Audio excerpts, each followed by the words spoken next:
Hello friends, engineers study में आपका स्वागत है। जैसा कि आप जानते हैं, टाइल्स का लेक्चर चल रहा है। इसके पहले वीडियो में हमने बात की थी टाइल्स क्या होती है और इसके प्रकार के बारे में। तो इसके पहले वीडियो में बात की गई थी इन टाइलों के बारे में: फ्लोरिंग और paving tile, wall tile, roofing tile and drain tile. आज हम बात करेंगे रूफिंग टाइल के प्रकार के बारे में। रूफिंग टाइल कितने प्रकार की होती है, कहाँ यूज़ की जाती है, कैसे दिखाई देती है, आज हम बात करेंगे रूफिंग टाइल के प्रकार के बारे में। तो ये देख लेते हैं पहले रूफिंग टाइल क्या है। तो रूफिंग टाइल हमारे छतों पर यूज़ की जाती है आवरण के रूप में। तो ये टाइलें छतों पर आवरण के रूप में लगाई जाती हैं, कवर के रूप में लगाई जाती हैं और कमरों को धूप, वर्षा तथा ठंड से बचाती हैं। और ग्रामीण क्षेत्रों में ये खपरेल के नाम से जानी जाती हैं। टाइलों को इस प्रकार ढाला जाता है कि इनकी तिरछी छत पर, ये इनकी जो छत होती है ऐसे होती हैं, तिरछी होती हैं, इन पर ही हम रूफिंग टाइल का कवर देते हैं। तो तिरछी छत पर लगाने पर एक दूसरे में आसानी से अटक जाएं और वर्षा व आंधी में भी अपनी जगह पर स्थिर रहें। इनको इस प्रकार से अरेंज किया जाता है कि यह एक दूसरे में अटक जाएं, एक दूसरे से अच्छी तरह अटैच हो जाएं और आंधी तथा वर्षा में अपनी जगह पर स्थिर रहें। टाइलों के नीचे लकड़ी के बैटन या बाँस का दृढ़ आधार बनाया जाता है। बैटन्स लगाते हैं या बाँसों का दृढ़ आधार बनाया जाता है और उसके ऊपर हम रूफिंग टाइल को प्रोवाइड करते हैं। आकार की दृष्टि से ये निम्न प्रकार की होती हैं: pot tile, pan tile, Allahabad tile, Mangalori tile and Guna tile. आज हम इन सब के बारे में चर्चा करेंगे। तो आइए देखते हैं इन टाइलों को। तो पहला है हमारा पॉट टाइल। तो इसे हम देसी टाइलों के नाम से भी जानते हैं।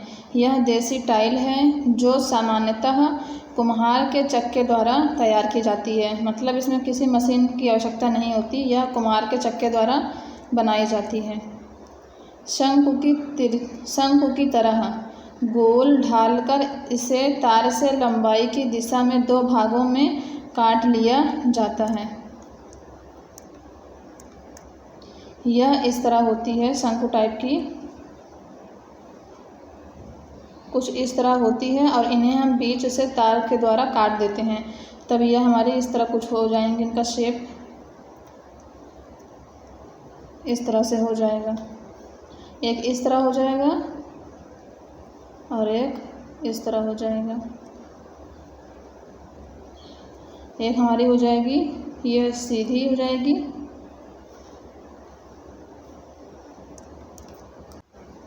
तो यह शंकु की तरह होती हैं, शंकु की तरह होती हैं।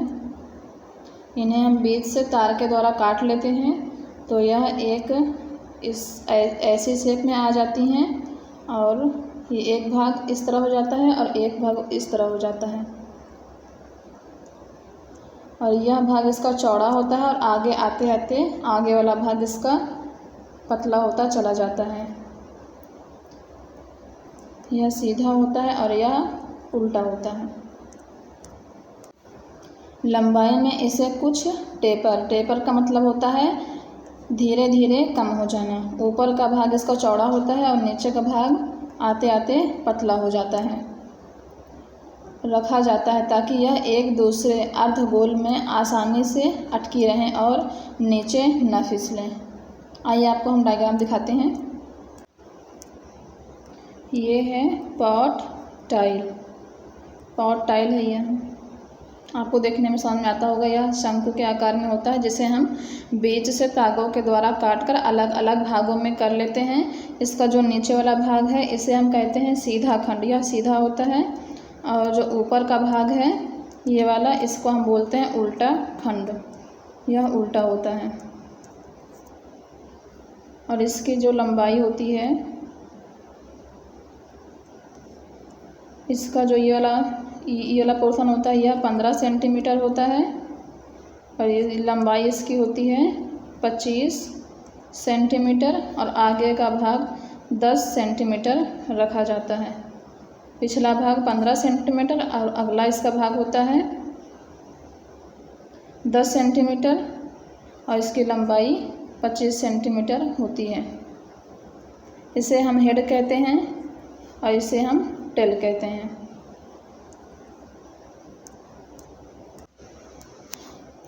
ये टाइलें 2 पंक्तियों में रखी जाती हैं, 2 लाइनों में रखी जाती हैं और पहली पंक्ति में टाइलें अवतल रखी जाती हैं। पहली लाइन मतलब पहले हम इसको इस तरह रखते हैं, फिर इसको हम उत्तल इस तरह इसके ऊपर रखते हैं। और कम चौड़ाई का भाग ढलान की ओर होता है। जो इसका कम चौड़ाई वाला भाग, जो ये 10 सेंटीमीटर वाला भाग होता है, यह ढलान की ओर होता है। जैसे यह ढलान है तो 10 सेंटीमीटर वाला भाग हमारा नीचे होगा। इस तरह हम इसको रखते हैं। दूसरी पंक्ति में टाइलों को पहली के ऊपर उत्तल स्थिति में रखते हैं। जैसे पहली लाइन में हम इसको रख दिए अवतल स्थिति में, फिर दूसरी पंक्ति में हम दूसरी लाइन में इसको उत्तल स्थिति में रखते हैं। तथा कम चौड़ाई वाला भाग जो होता है वह रिज लाइन की ओर होता है। मतलब जो इसमें जो उत्तल स्थिति में जब हम इसको रखते हैं, जब उत्तल स्थिति में रखते हैं इसको, तब यह इसका जो कम चौड़ाई वाला भाग होता है वह ऊपर की ओर होता है।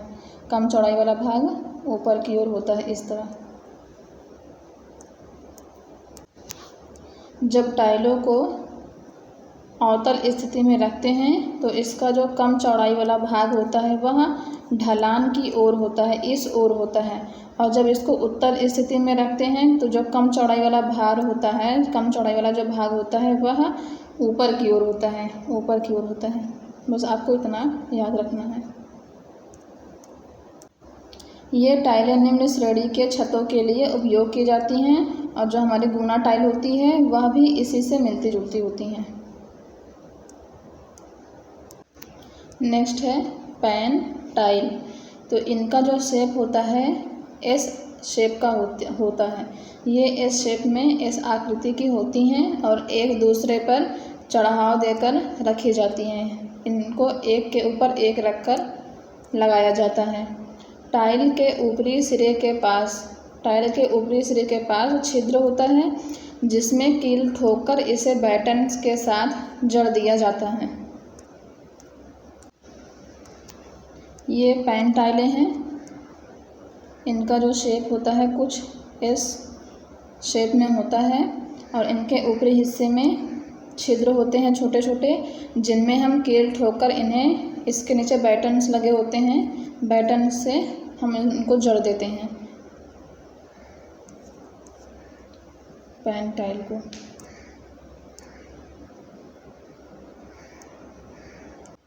नेक्स्ट है इलाहाबाद टाइल। आइए देखते हैं इसमें क्या है। यह टाइल 2 भाग में होती हैं। यह नीचे है। नीचे जो चपटा भाग रखकर उसके ऊपर अर्धगोलाकार भाग अटका दिया जाता है। 2 भाग में होती हैं।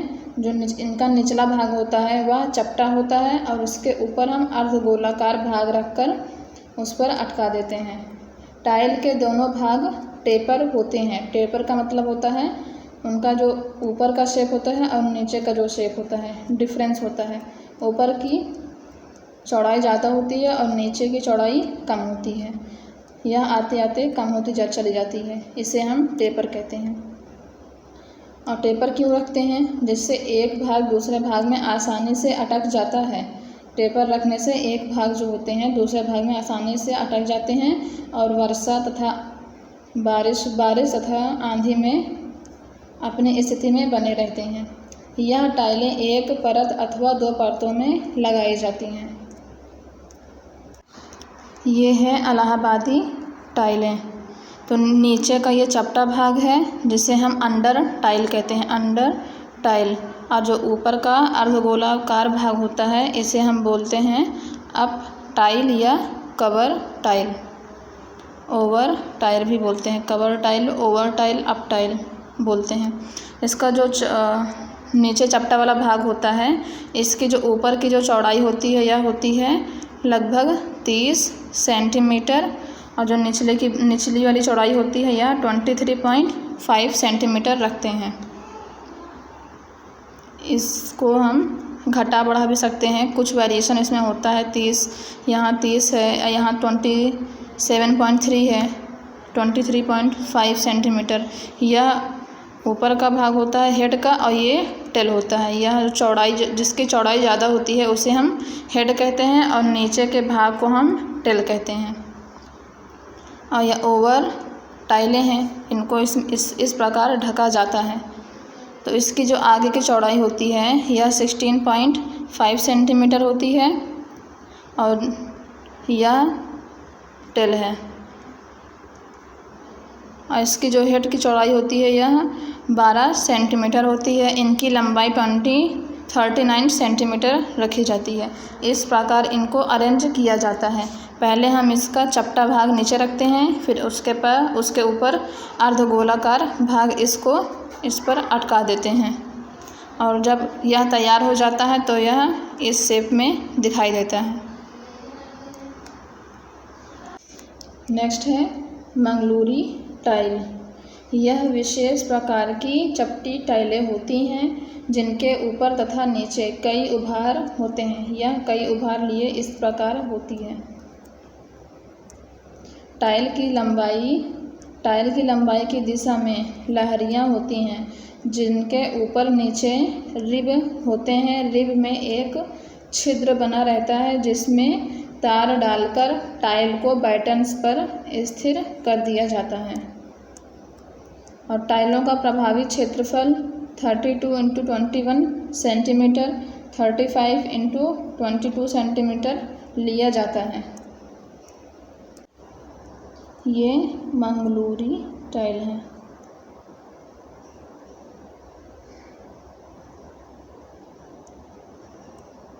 मंगलूरी टाइल है, कई उभार इस पर होते हैं। अरेंज करने के बाद यह इस प्रकार से दिखाई देती हैं, मंगलूरी टाइल। नेक्स्ट है हमारा रिज टाइलें। ढालू छत के शिखर पर जहाँ दोनों ओर की ढालें आकर मिलती हैं वहाँ से पानी का प्रवेश रोकने के लिए विशेष आकार की टाइलें लगाई जाती हैं जिन्हें रिज टाइल कहते हैं। जैसे हमारे यह ढालू छत हो गई, इस प्रकार से ढालू छत हो गई। यहाँ इसका शिखर है, यहाँ से पानी का प्रवेश रोकने के लिए जो यहाँ अरेंजमेंट किया जाता है जिन टाइलों से, उन्हें हम रिज टाइल कहते हैं। ये है रिज टाइल। इसका ये वाला पोर्शन ढाल की ऊपर की ओर होता है और यह ढलान की ओर होता है, नीचे की ओर। यह रिज की ओर रखा जाता है। ये ऊपर हमारी रिज टाइलें लगाई गई हैं। इसका जो उभरा हुआ भाग होता है यह ऊपर की ओर होता है।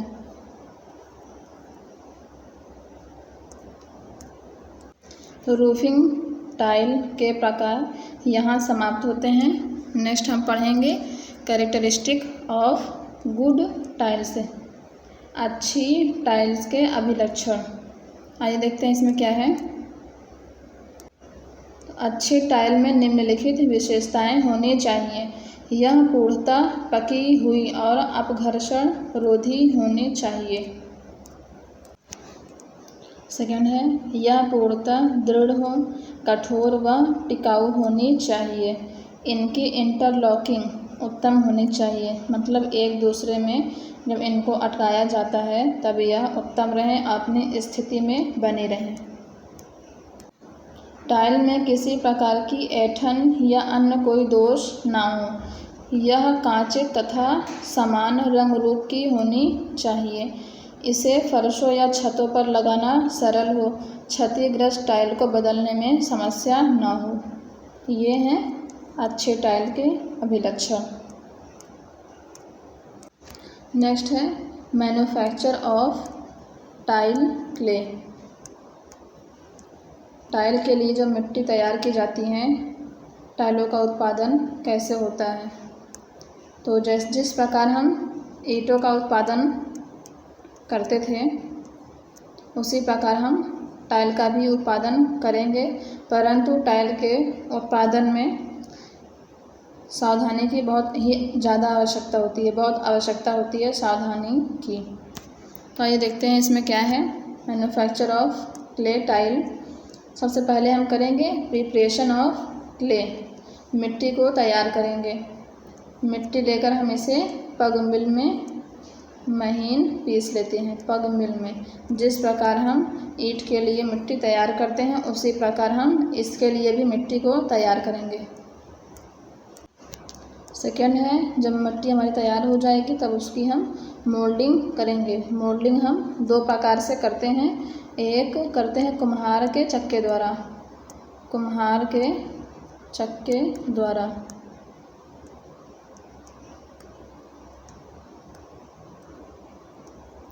कुम्हार के चक्के द्वारा करते हैं। दूसरा हम करते हैं लकड़ी के साँचे द्वारा, लकड़ी के साँचे द्वारा करते हैं।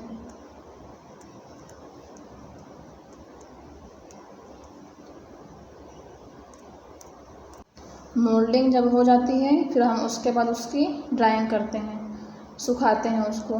पहले हम टाइल को साँचे के साथ सुखा लेते हैं, उसके बाद साँचे से निकालकर फिर उसको छाँव में सुखाते हैं। जब टाइलें सूख जाती हैं तब इन्हें हम भट्ठों में पकाते हैं। तो इनके लिए गोलाकार भट्ठा प्रयोग में लाया जाता है। जो टाइल को पकाने के लिए भट्ठा यूज़ करते हैं वह गोलाकार होता है, जिसे हम श्याल कोटी भट्ठा कहते हैं, श्याल कोटी भट्ठा कहते हैं। इसमें हम ईंधन के रूप में लकड़ी का प्रयोग करते हैं और इसमें आग पर नियंत्रण रहता है। कई बार इसको तेज व धीम किया जा सकता है आग को। भट्ठे में जो टाइल होती हैं उन्हें हम खड़ी स्थिति में कम ताप पर पकाते हैं। खड़ी स्थिति में टाइल को रखते हैं और धीरे धीरे ताप को बढ़ाया जाता है। यदि अचानक से ताप इंक्रीज हो जाएगा तो टाइल में क्रैक्स आ जाते हैं, इसलिए इनका जो ताप होता है वह धीरे धीरे इंक्रीज किया जाता है। लगभग 1000 डिग्री सेल्सियस तक बढ़ाया जाता है इनका ताप। इतने पर हमारी टाइल अच्छी प्रकार से पक जाती हैं। नेक्स्ट है टेराकोटा। आइए देखते हैं टेराकोटा क्या होता है। तो टेराकोटा एक इटालियन शब्द है जिसका अर्थ है पकी हुई मृदा, पकी हुई मिट्टी। विशेष प्रकार से तैयार की गई मृत्तिका में सफ़ेद बालू, पिसा हुआ कांच तथा उचित रंग वर्णक मिलाकर टेराकोटा बनाया जाता है। उपरोक्त घटकों को मतलब सफ़ेद बालू, पिसा हुआ कांच तथा रंग वर्णक को पग मिल में अच्छी प्रकार से मिलाकर सांचों में ढालकर इसे पहले ऐसे ही सूखने दिया जाता है। मतलब पहले इसे सांचों के साथ सुखाते हैं, फिर बाहर निकालकर छाँव में सुखाया जाता है। फिर इसे भट्ठों में 1000 डिग्री सेल्सियस या 1832 डिग्री फ़ारेनहाइट के उच्च तापमान पर पकाया जाता है। तो टेराकोटा क्या होता है? तो टेराकोटा एक पकी हुई मिट्टी होती है, पकी हुई मृदा। आइए देखते हैं प्रॉपर्टीज़ ऑफ टेराकोटा। टेराकोटा की प्रॉपर्टीज़ क्या हैं? यह दृढ़, सघन तथा टिकाऊ उत्पाद है। मजबूत होता है, डेंस होता है तथा लंबे समय तक चलता है। यह कठोर परंतु भार में हल्का होता है। यह कठोर होता है परंतु इसका भार जो होता है कम होता है। यह अग्निसह होता है। टेराकोटा के खोखले ब्लॉक ध्वनि व ऊष्मा रोधक होते हैं। इस पर अम्लों का कुप्रभाव नहीं पड़ता है। यह वायुमंडलीय कुप्रभावों से कम प्रभावित होते हैं। यह किसी भी आकार में ढाला जा सकता है। इनकी जो फिनिशिंग होती है बहुत ही अच्छी होती है। इनका प्रयोग हम बहुत जगहों पर करते हैं, मूर्तियाँ बनाने में, खिलौने बनाने में, घरों में करते हैं। आगे बात करेंगे। यह आकर्षक रंगों में तैयार किया जाता है। कई रंगों में यह टेराकोटा बनाया जाता है। तो आइए देखते हैं कहाँ यूज़ करते हैं हम। Uses of terracotta. टेराकोटा का उपयोग सुंदर तथा सजावटी वस्तुओं के निर्माण में किया जाता है। सुंदर तथा सजावटी वस्तुओं के निर्माण में किया जाता है। Outer looks of building. भवनों के बाहरी फलकों पर। आउटर लुक्स ऑफ बिल्डिंग में किया जाता है। टेराकोटा का प्रयोग छतों में करते हैं, फर्शों में करते हैं, फ्लोर पर फर्शों में किया जाता है। आर्चेस डाटों में किया जाता है। कॉर्नाइस जो हमारा भवन का, ये हमारा भवन हो गया, इसका जो यह हो गया मुख्य भाग, तो यहाँ हम डालते हैं स्लैब के साथ कॉर्निस। तो कॉर्नाइस में डिज़ाइन देने के लिए हम टेराकोटा का प्रयोग करते हैं। कॉलम की सुंदरता बढ़ाने के लिए प्रयोग किया जाता है। ये टेराकोटा टाइल हैं, टेराकोटा टाइलें हैं ये। इनका प्रयोग घरों में भी किया जाता है। मुख्य भवन का जो फ्रंट होता है, आगे की जो ओपनिंग होती है, वहाँ हम इसका प्रयोग करते हैं अच्छा लगने के लिए। ये टेराकोटा टाइलें लगाई गई हैं यहाँ। ये हैं आर्चेस हैं, इन पर टेराकोटा की कारीगरी की गई है। ये सब टेराकोटा की कारीगरी है। कितनी अच्छी इसमें फिनिशिंग है आपको दिखाई दे रहा है। तो आर्च बनाने में हम क्या करते हैं, टेराकोटा का प्रयोग करते हैं।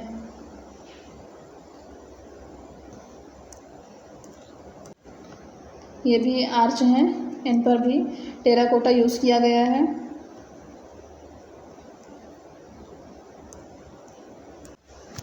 बिल्डिंग का, ये हमारी बिल्डिंग हो गई। बिल्डिंग का जो बाहरी दीवार होती है, बाहरी दीवार पर स्लैब के साथ, ये स्लैब है, स्लैब के साथ जो आगे बढ़ा हुआ भाग होता है, इसे हम कॉर्निस कहते हैं, कॉर्नाइस कहते हैं। इन पर जो डिज़ाइनिंग की गई है, यह टेराकोटा की गई हैं। ये टेराकोटा की डिज़ाइनिंग है। तो कॉर्नाइस बनाने में, ताकि हमारा भवन जो है देखने में सुंदर लगे, इसके लिए हम टेराकोटा का प्रयोग करते हैं। ये हैं कॉलम, इस पर भी कारीगरी की गई है टेराकोटा की, ताकि कॉलम देखने में सुंदर लगे, आकर्षक लगे।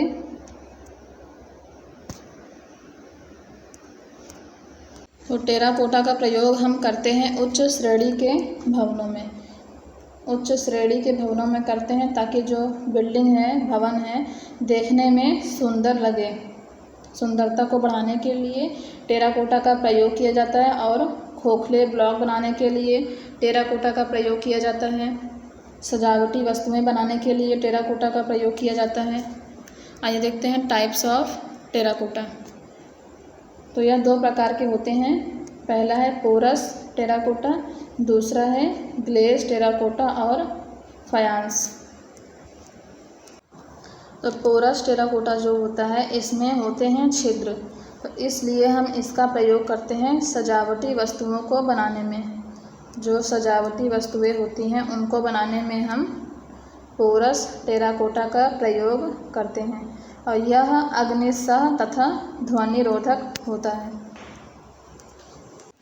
सेकंड है ग्लेज टेराकोटा और फायांस। तो हम इसे कैसे बनाते हैं, इसे हम दो भागों में डिवाइड करके बनाते हैं। पहले हम टेराकोटा को 600 डिग्री सेल्सियस तक पका लेते हैं, फिर इसे हम बाहर निकाल कर ठंडा करते हैं। तो जब हम इसे पहले चरण में पकाते हैं, तो इस क्रिया को हम कहते हैं बिस्कुटिंग कहते हैं। बिस्कुटिंग कहते हैं। अब इसे हम बाहर निकाल कर ठंडा करते हैं। ठंडा करने के बाद इसे हम कांचित करते हैं, ग्लेज करते हैं। तो आइए देखते हैं ग्लेज कैसे किया जाता है। तो ग्लेजिंग के लिए जो हमारे टेराकोटा होती है, उस पर 0.1 से 0.2 mm मोटी परत चढ़ा देते हैं, शीशे की परत चढ़ा देते हैं। टेराकोटा पर 0.1 से 0.2 mm मोटी शीशे की परत चढ़ा देते हैं। यह उच्च तापमान पर पिघलकर सतह से स्थायी रूप से चिपक जाती है। चढ़ाने के बाद जब इसे पकाया जाता है तब यह उच्च ताप पर टेराकोटा से स्थायी रूप से परमानेंट रूप से चिपक जाती है। तो इसे हम ग्लेजिंग कहते हैं, कांचित कहते हैं। एक बार आप फिर से समझ लीजिए ग्लेजिंग टेराकोटा क्या होता है। तो इसमें पहले हम टेराकोटा को 600 डिग्री सेल्सियस तक पकाते हैं। उसके बाद इसे कांचित करते हैं। कांचित मतलब ग्लेजिंग, आपको बता चुके हैं ग्लेजिंग क्या होता है। तो ग्लेजिंग करने से पहले यदि हम इसको आकर्षक लुक देना चाहते हैं, इस पर डिज़ाइन करना चाहते हैं, तो हम इस पर क्या करते हैं, फूल पत्ती बना लेते हैं। फूल पत्ती जो हमें बनाना रहता है बना लेते हैं। बनाने के बाद उसको हम कांचित घोल में डुबा लेते हैं। डुबाने के बाद इसे हम उच्च तापमान पर 1200 डिग्री सेल्सियस तक पकाते हैं। उच्च तापमान पर जब पकाते हैं तो इस पर जो शीशे की जो परत होती है टेराकोटा पर, वह स्थायी रूप से चिपक जाती है। तो आपको समझ में आ गया होगा पोरस टेराकोटा, इसमें छिद्र होते हैं। इसका प्रयोग हम सजावटी कार्यों के लिए करते हैं और इसका प्रयोग हम घर की कॉर्नाइस बनाने में, कॉलम बनाने में, आर्चेस बनाने में आदि में करते हैं। ग्लेज टेराकोटा का प्रयोग, इसे 2 भागों में डिवाइड किया जाता है। पहले में हम 600 डिग्री सेल्सियस तक पकाते हैं, फिर हम इसे फूल पत्ती जो हमें बनाना होता है डिज़ाइन बनाने के बाद इसकी ग्लेजिंग करते हैं। ग्लेजिंग करने के बाद 1200 डिग्री सेल्सियस उच्च तापमान पर पकाते हैं, जिससे जो शीशा होता है, शीशे की जो परत होती है, वह पिघलकर टेराकोटा से परमानेंट रूप से चिपक जाती है। वीडियो के लास्ट में आपसे एक क्वेश्चन है, मैन्युफैक्चर ऑफ क्ले टाइल में जो हम बर्निंग करते हैं, बर्निंग के लिए किस प्रकार की भट्ठी का प्रयोग किया जाता है और उसका नाम क्या है, यह आपको कमेंट बॉक्स में कमेंट करके बताना है। तो नेक्स्ट लेक्चर में हम लेकर आएंगे स्टोन एंड ब्रिक्स का MCQ क्वेश्चन लेकर आएंगे आपके लिए। तो यह वीडियो आपको कैसा लगा कमेंट बॉक्स में कमेंट करके बताइएगा और क्वेश्चन का आंसर भी कमेंट बॉक्स में बताइएगा। Thank you, that's all.